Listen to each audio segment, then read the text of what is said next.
Just saying, it's a crazy time. You can't afford not to like black people. You don't like black people enough, you could become one yourself. I'm not the only black man with a bunch. Katt Williams just went in on Shannon Sharpe after reports that ESPN cut him loose, and he is not sugarcoating a thing at all. He's basically saying it's tough to feel bad for Shannon because, after all that UNC energy he was handing out, he walked straight into the oldest setup in the book, allegedly. Right. It's them young ones that cut me. Yes. That'll do what you want. Yeah. Ain't nobody gonna tell me I'm independent. I pay my bills. Right. I pay the cost to be the boss.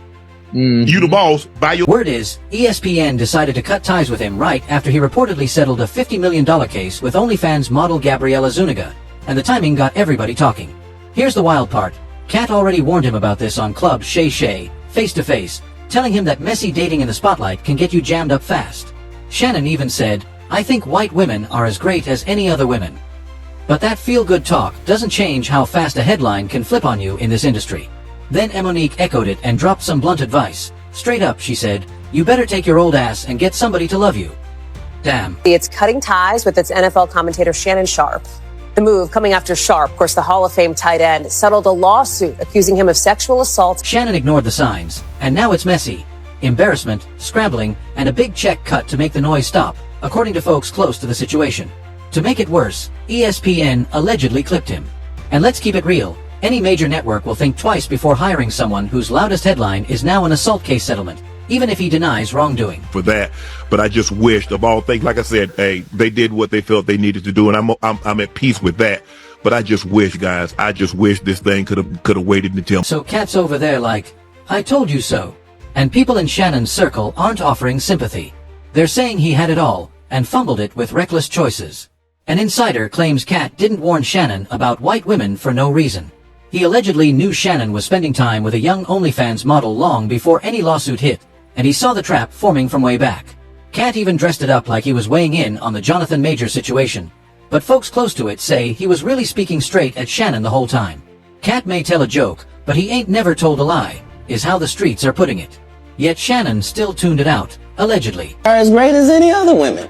But I'm not gonna act like I'm not scared of them. I have a reason to be scared. You could be Kang the Conqueror, and they could take your rabbit ass down in 2 weekends. Word is, Shannon agreed to pay millions to that OnlyFans model, thinking a settlement might calm the heat, protect the brand, and keep his gig safe.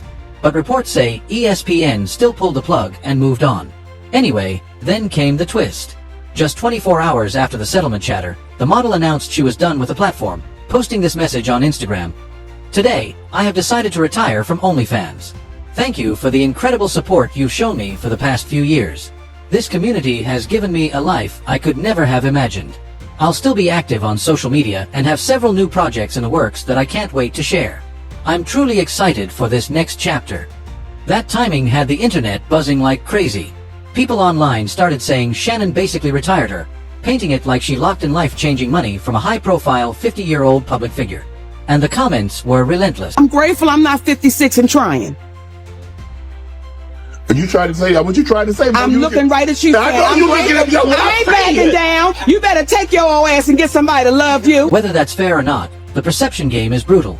And once that narrative catches fire, it spreads fast.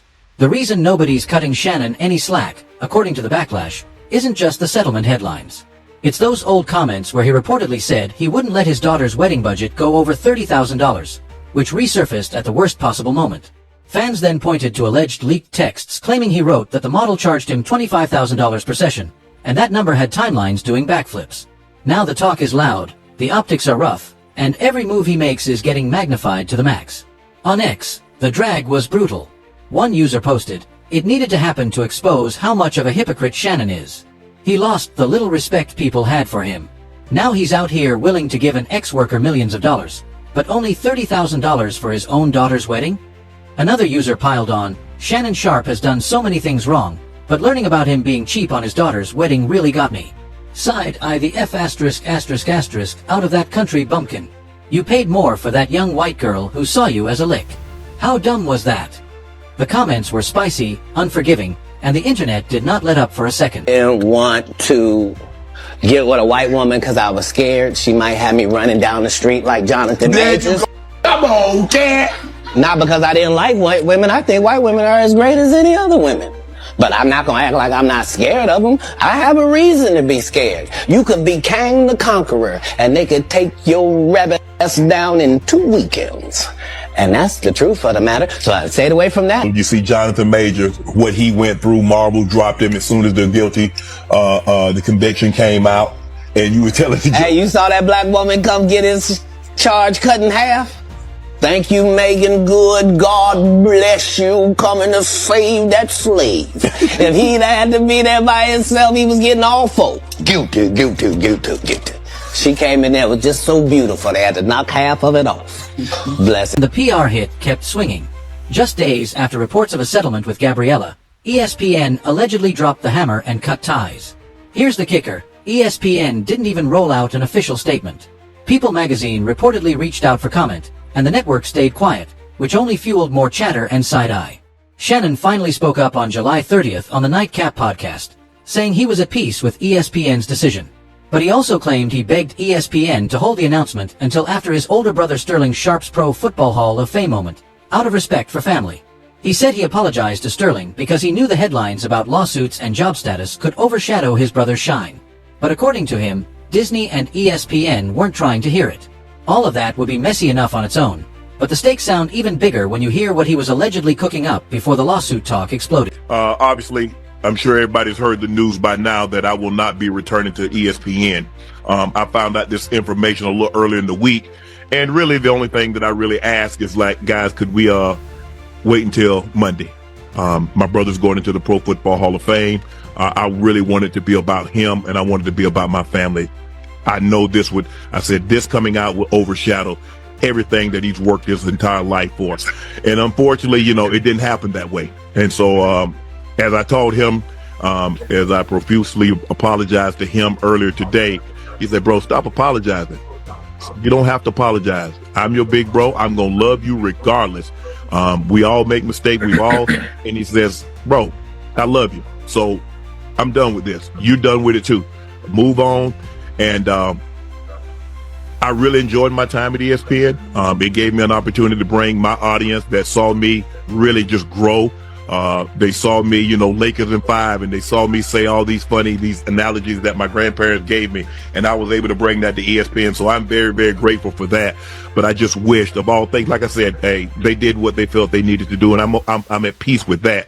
But I just wish, guys, this thing could have waited until Monday, because I hate the fact that I'm overshadowing my brother, the first two brothers in the Pro Football Hall of Fame, and this is what the headline's going to be for the next couple of days. So, bro, again, I know you told me this, I don't have to apologize, but I'm going to do it one final time tonight, and I won't apologize again. I'm sorry that I upstaged you in this manner. That was never my intent. You've been my hero. You've been my role model from as long as I can remember. And I apologize, and I thank all my fans for supporting me when I was at ESPN and every place that I've been, be it Club Shay Shay, Nightcap, Undisputed, ESPN. Thank you. Word is, Shannon was lining up a massive $100 million podcast and media deal that would have bundled his entire Shaw Shay media slate. Club Shay Shay, Nightcap with Chad Johnson, Club 520 Podcast, The Bubba Dub Show, and Humble Baddies into one monster package, which makes the timing look even wilder. On April 18th, just 3 days before Gabriella filed her lawsuit, Front Office Sports reported that Shannon was lined up to sign a deal topping $100 million, and the streets thought he was about to level up big time. Now, that bag is gone. His ESPN seat is reportedly empty, and doors under the Disney umbrella, ESPN, ABC, Hulu, the whole tree looks closed for the moment. That's a major fall-off for someone who was trending toward mogul status. When a public stain gets this messy, it's tough to bounce back in those rooms, because brands don't love chaos on the timeline. All those projects that were supposed to crown him a podcast boss started drifting the moment he got tangled with a young adult OnlyFans model, and the narrative turned fast. This circles right back to what Katt Williams warned. Nobody's handing out sympathy when you had power, options, and leverage, but still made reckless moves in the spotlight. Sound off. Do you think this downfall is all on Shannon, or was the reaction too quick and too harsh from the networks? Did ESPN handle it right by cutting ties so fast? Or should they have waited for the dust to settle? And how do you feel about him agreeing to pay millions to settle, while keeping his own daughter's wedding on a tight budget? Fair strategy or bad optics in a viral era? Drop your take in the comments. Hit like, smash subscribe, and share this with a friend who follows sports and pop culture. Let's keep the convo going. See you on the next one.